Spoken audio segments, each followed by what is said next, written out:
winning issue for his party. Joining me now, Justin Miller, Daily Beast national editor, Wadi Gaitan, the LIBRE Initiative, national press secretary and former communications director for the Florida GOP, and Raul Reyes, attorney and NBCnews.com contributor. Great to have you gentlemen with us this Sunday afternoon. Wadi, let me begin with you, if I may. How does this issue play to the base of the GOP if, in fact, this policy continues the separation of families and the issue of immigration at large? Yeah, and it depends what state you're looking at. So if you look at states like Florida, where there's a very large Hispanic community, but in the I-4 corridor it's mostly Puerto Ricans, and then in South Florida you have Cubans. So immigration is not such a big issue. So he's actually talking to a group there that does want their candidates to be hard on crime and strong at the border. That's why you've seen people like Governor Rick Scott, who's running for Senate, be vocal on this issue, but at the same time not calling for separation of families. So to that point, Raul, and I want to put up this Quinnipiac poll for you, where it says 27% of voters support the separation of families at the border. We assume that means the remaining balance, 66% actually oppose it. This was from June 14th and 17th, so it's very recent.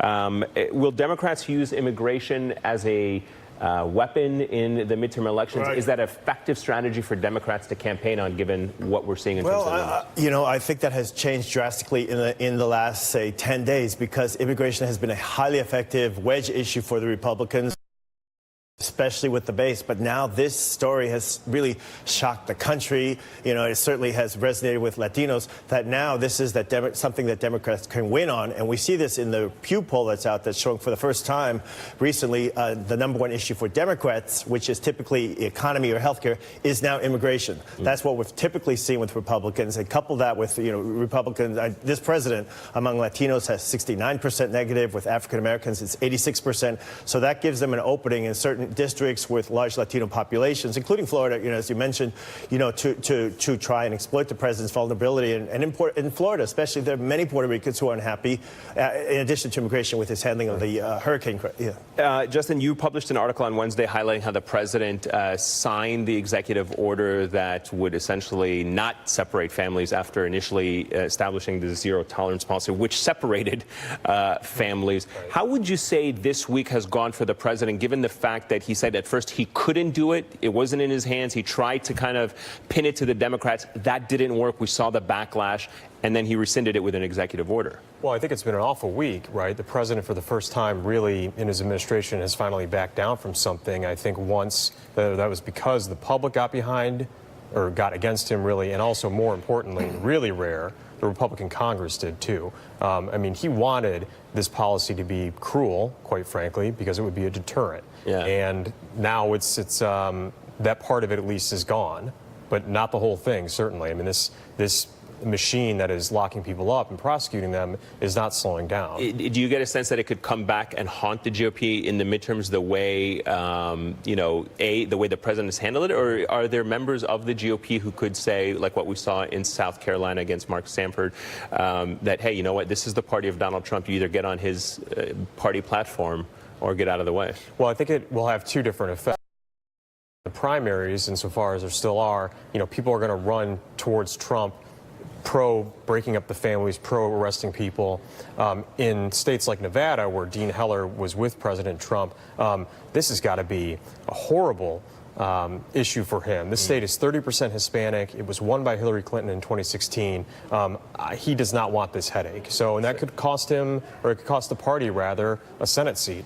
Raul, really quickly, do you think that Congress is likely to actually do something on immigration this week, try to pass a bill, given the fact? That was quicker. That was quicker than I expected. Have an unreliable negotiator in the White House. There's so much confusion over it. They cannot control the caucus, and meanwhile we have this chaotic immigration, family separation policy going on. And remember, he issued the executive order, which is really more like a memo. It doesn't necessarily end that family separation process. It directs the Attorney General to try and change it to more to family detention. So too many variables, I think, in there. Wadi, let me play you this soundbite. This is from Ted Lieu, Representative Ted Lieu on the House floor. Take a listen to this.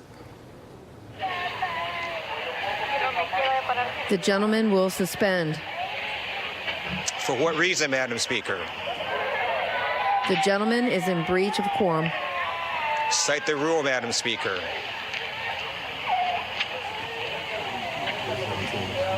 Rule 17 of the House.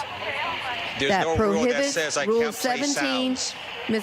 The gentleman will suspend. Why are you trying to prevent the American people Rule from listening to what it 17 sounds of like the in a House detention prohibits facility? the use These are of that babies and device. kids in a detention Wadi, are you facility. worried Why that do you- Democrats use moments like this? Obviously, it's a powerful moment. Some are saying it was theatrical, but it was nonetheless a very powerful moment to hear that audio recording that I think everyone pretty much in the country has heard.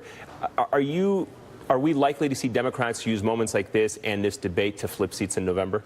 They will. They're going to use this audio and they're going to use pictures. But what you're going to see is they're going to try to take action and say how they can actually do both. They're going to try to make the case on how they can actually be strong on border security, but at the same time treat people humanely.